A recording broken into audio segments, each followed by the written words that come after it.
बिस्मिल्लाहिर्रहमानिर्रहीम, अस्सलाम वालेकुम। तो कैसे हैं आप सब। आज की रेसिपी बहुत ही ख़ास है, आप लोगों ने बिल्कुल स्किप नहीं करनी, क्योंकि आज की रेसिपी में मैं बनाने जा रही हूँ टांगों के दर्द, जिस्म के दर्द, कमर के दर्द, हड्डियों के दर्द, जोड़ों के दर्द के लिए बिल्कुल ज़बरदस्त टोटका। तो ज़बरदस्त टोटका शुरू करने से पहले आप लोगों से रिक्वेस्ट है, अगर मेरे चैनल पर नए हैं तो सब्सक्राइब कर लें, लाल बटन और साथ ही बेल के बटन को क्लिक कर लें, ताकि मेरे आने वाली हर नई वीडियो का नोटिफिकेशन सबसे पहले आप तक पहुँच सके।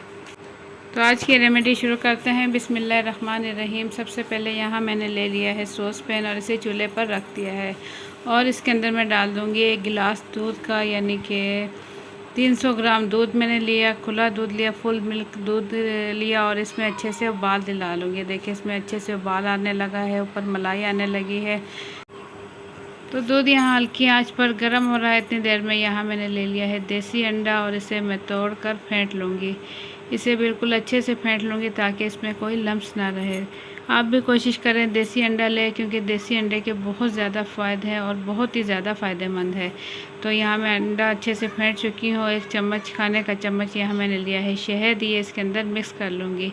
शहद के भी बेपनाह फ़ायदे हैं, अंडे के भी बेपनाह फ़ायदे हैं, और इसके साथ जब मैं दूध का इस्तेमाल करूँगी तो क्या ही बात है, बहुत ही ज़बरदस्त ये टोटका हो जाएगा तैयार। ये तमाम किस्म के दर्दों के लिए बहुत ही मुफीद है। इसे नीम गर्म पिया जाए तो बहुत ज़्यादा फ़ायदेमंद है। तो दूध यहाँ हो चुका है तैयार। इसे कोशिश करें रात में पिएं, सोने से पहले नीम गर्म पिएं, रोज़ाना पिएं। अगर रोज़ाना नहीं पी सकते तो कम से कम हफ्ते में 2 बार पिएं। तो आप लोगों को मेरी आज की रेमेडी कैसी लगी, अपना फीडबैक कमेंट्स के ज़रिए ज़रूर दें। अगर वीडियो पसंद आई है तो वीडियो के नीचे दिए हुए लाइक के बटन को ज़रूर क्लिक कर दें, और अगर मेरे चैनल पर नए हैं तो प्रेस कर लें लाल बटन, और साथ ही बेल के बटन को क्लिक कर लें, ताकि मेरे आने वाली हर नई वीडियो का नोटिफिकेशन सबसे पहले आप तक पहुंच सके।